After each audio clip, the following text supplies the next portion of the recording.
దేవుని దివ్యమైన, పరిశుద్ధమైన నామములో మీ అందరికీ నా శుభాభివందనాలు. అందరూ బాగున్నారా?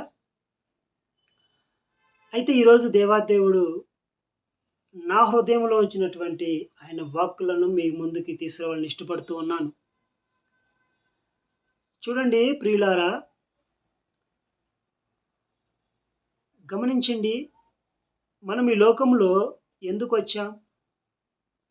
ప్రతి మనిషి ఏమి కోరుకుంటూ ఉన్నారు అంటే, ప్రతి ఒక్కరూ సంతోషముగా, సుఖముగా, నెమ్మదిగా, ఆనందంగా ఉండాలనే ప్రతి ఒక్కరు కోరుకుంటారు.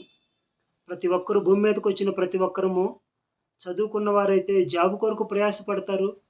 చదువు లేని వారైతే ఆయా వ్యాపారాల మీద దృష్టి ఉంచుతారు.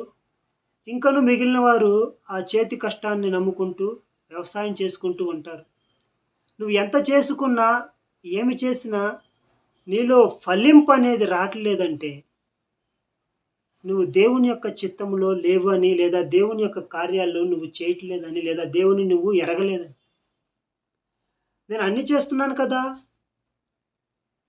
నాకెందుకు ఈ యొక్క దుస్థితి వచ్చింది అని దిగులు పడుతున్నావా? అయితే అలానే నువ్వు చేస్తున్న నీ కష్టము నువ్వు పొందుకోలేకపోవటానికి, నువ్వు ఎంత ఆహారము తిన్నానో సంతృప్తి లేకపోవటానికి, ఎన్ని నీరు లేదా దాహము తీర్చుకోవడానికి ఎన్ని నీళ్లు తాగినను దాహము దప్పిక తీరకపోవటానికి, నువ్వు ఉద్యోగం చేసి సంపాదించినటువంటి జీతము చినిగిపోయిన సంచిలో వేసిన రీతిగా ఉన్నట్లయితే నీ పట్ల దేవుడు ఒక గొప్ప కార్యం చేయాలని ఆశపడుతున్నాడు. లేదా నువ్వు దేవుని కార్యాన్ని మధ్యలో విడిచిపెట్టావేమో. అలా ఒక ఎగ్జాంపుల్ ఏంటంటే, ఇశ్రాయేలు ప్రజలు ఆ నెబుకద్నెజరు యొక్క కాలంలో చెరకు తీసుకెళ్ళిపోయి 70 సంవత్సరాలు ఉండి, అప్పుడు వారు దేవుని యొక్క మందిరము కాలిపోయి పడవేయబడి తీసివేయబడినప్పుడు, సమూలంగా ధ్వంసం చేయబడినప్పుడు ఇశ్రాయేలు ప్రజలు అయ్యో నా దేవాలయం పాడైపోయింది అని వారు రొమ్ము కొట్టుకొని బాధపడుతున్న సమయంలో కొరేషి గారు, పారసీక దేశ మాదియాస్ పారసీక రాజులు వచ్చినప్పుడు వారు ఓకే, మీ మందిరాన్ని కట్టుకునే వాళ్ళు ఎవరైనా ఉంటే వెళ్ళిపోండి అని పంపిస్తే వాళ్ళు వచ్చి ఏం చేస్తున్నారు? వాళ్ళ యొక్క ఆలోచన ఏంది? వచ్చి మందిరాన్ని నిర్మించాల్సిన వాళ్ళు వాళ్ళ గృహములు నిర్మించుకుంటూ ఉన్నారు, సంపాదించుకుంటూ ఉంటున్నారు, తింటూ ఉన్నారు, ఇష్టానుసారంగా జీవిస్తూ ఉన్నారు. వాళ్ళ విజన్ ఏంది? వాళ్ళు ఏమైంది? వాళ్ళు మర్చిపోయారు.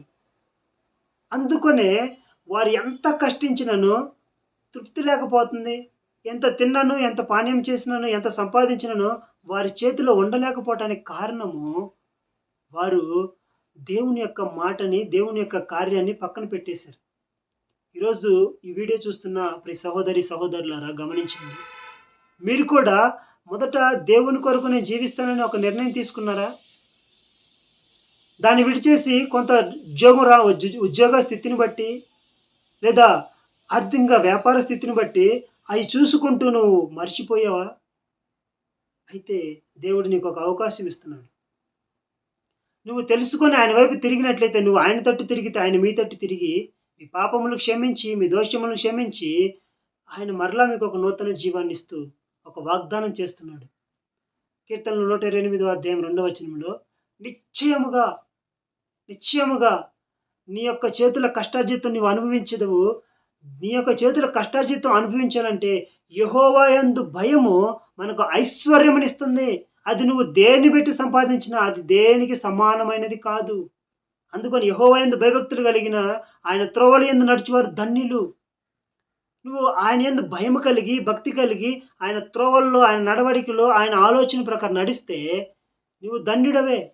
కనుక అందుకనే నీకు అంటూ ఉన్నాడు,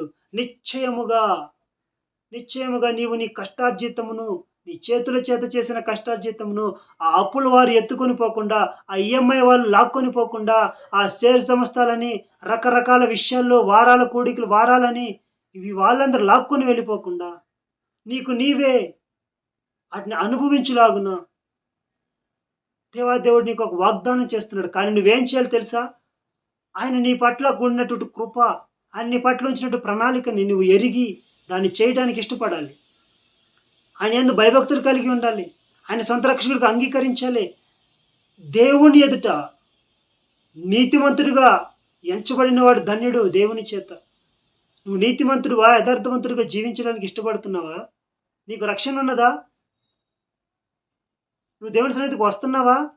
వచ్చిన నీలో కుళ్ళులు, కుతంత్రాలు, అసూయలు, ద్వేషాలు, చెడు ఆలోచనలు, చెడ్డ తలంపులు ఉన్నాయా? అయితే దేవుడు నీ మొర ఆలకించడు. అంటూ లేఖనం సెలవిస్తుంది, పాపము నా హృదయంలో ఉన్నట్లయితే నేను ప్రార్థించగా నా మొర ఎలా ఆలకిస్తాడు దేవుడు? అందుకనే పాపిని ప్రేమిస్తాడు కానీ పాపాన్ని ఆయన ప్రేమించడు. పాపులు, దుష్టులు ఆయనకు అసహ్యులు. అయితే నా జీవితాన్ని ఆయన ఎంతగానో ప్రేమించి ఇప్పుడు కూడా నీకు అవకాశం ఇస్తున్నాడు. నీ జీవితంలో నువ్వు నీ కష్టార్జితాన్ని నువ్వు అనుభవించాలన్నా, దేవునిలో నువ్వు సంతోషంగా జీవించాలన్నా, నీ కుటుంబంలో ఒక మర్యాద కావాలన్నా, సమాజంలో నీ గౌరవం రావాలన్నా, నువ్వు ఆయన యందు భయభక్తులు కలిగి జీవించు. ఆయన నీ పట్ల ఎంతగానో ప్రణాళిక కలిగి ఉన్నాడు. ఆ ప్రణాళికను నువ్వు మర్చిపోయావేమో. అందుకనే నువ్వు చేతులు ఎంత కష్టించినానో నువ్వు పొందుకోలేకపోతున్నావు.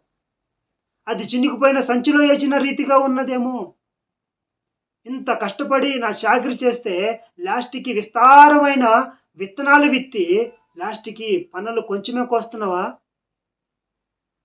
అయితే దేవుని దగ్గరికి రా. దేవుని చెంత చేరు. ఆయన ప్రణాళికల, ఆయన ఉద్దేశ్యము నువ్వు నెరవేర్చేవారిగా ఉండు. మొదట ఆయన నీతిని, ఆయన రాజ్యముని వెతుకు. ఇవన్నీ నీకు అనుగ్రహిస్తాడు. నీకున్నటువంటి ప్రతి అవసరత, అక్రత కాగా దేవుడు తన ఐశ్వర్యం చొప్పున క్రీస్తు యేసు యొక్క మహిమలో మీ ప్రతి అవసరత తీర్చబడును గాక. అలాగా తీర్చి మిమ్మల్ని అందరినీ ఆయన మహాకృపలో ఉన్నతమైన శిఖరముల్లో, ఉన్నతమైన స్థాయిలో మిమ్మల్ని ఉంచుందును గాక. మీరు ఆ రీతిగా మనందరం సిద్ధపడదాం. నిశ్చయముగా మన చేతుల కష్టార్జితం మనం అనుభవించాలంటే దేవుని ఎదుట మనము నీతిమంతులుగా, నిర్దోషములుగా, యథార్థవంతులుగా ఉండటానికి ప్రయత్నిద్దాం. ఈరోజు ఒకవేళ మీరు కూడా ఈ స్థితిలో ఉంటే, నేను ఎక్కడ పడిపోయానో, ఎక్కడ ఏం చేశాను తప్పిదములు, వాటిని ఒప్పుకొని క్రీస్తు దేవుని యొక్క సిలువ చెంత చేరినట్లయితే దేవాదేవుడు ఆయన గొప్ప మహాకృపలో జ్ఞాపకం చేసుకొని, ఆయన ప్రేమలో మిమ్మల్ని జ్ఞాపకం చేసుకొని, మిమ్మల్ని గొప్ప ఆదరణ కలగజేస్తూ, మిమ్మల్ని దీవించి ఆశీర్వదించడానికి ఆయన ఇష్టపడ్డాడు. కనుక మీరు రక్షణ నిర్లక్ష్యం చేయొద్దు. మీ పాపములను ఒప్పుకోండి, కప్పుకోవద్దు. అప్పుడు నీ చేతుల కష్టార్జితం అంతా వృద్ధి పొందుతుంది, అభివృద్ధి పొంది వర్ధిల్లుతుంది. దేవుడు యెహోవా అతనికి తోడుగా ఉన్నాడు కనుక అతను వెళ్ళి ప్రతి చోట జయం పొందాడు. దావీదు గారు, హిజ్కియా గారు అతను వెళ్ళి ప్రతి చోట వర్ధిల్లాడు. ఈ రీతిగా నువ్వు కూడా వర్ధిల్లాలి అంటే ఆయన యందు భయభక్తులు కలిగి ఆయన త్రోవలో నడుచుకోవటం నేర్చుకో. అలా నేర్చుకుందాం, దేవదీవెనలు పొందుకుందాం, అలా వర్ధిల్లుదాం, అలా ఆశీర్వదించబడదాం. యెహోవా చేత ఆశీర్వదించబడినవాడా, నువ్వు బయట నిలవనేలా, లోపలికి రా, దేవుని సన్నిధికి రా, దేవుని నీ హృదయంలో చేర్చుకో. అప్పుడు నీకు సంతోషము, సమాధానము, నెమ్మది దొరుకుతుంది. ఈ రీతిగా ఆయన చెంత చేరదాం. ఆయన యొక్క నువ్వు ఏ స్థితిలో, నువ్వు ఎక్కడున్నా సరే, ఎలా ఉన్నా సరే, ఆయన్ని మాత్రం నువ్వు ఎరిగి ఆయన జ్ఞాపకం చేసుకో. అప్పుడు దేవాదేవుడు మిమ్మల్ని దీవించి ఆశీర్వదిస్తాడు. అట్టి కృప దేవాదేవుడు మనందరికి అనుగ్రహించి ఆయన వెనికిడిలో మన జీవితం పట్ల గొప్ప కార్యము చేసి దీవించి ఆశీర్వదించి మనలందరినీ వర్ధిల్ల చేయనుగాక. ఆమేన్.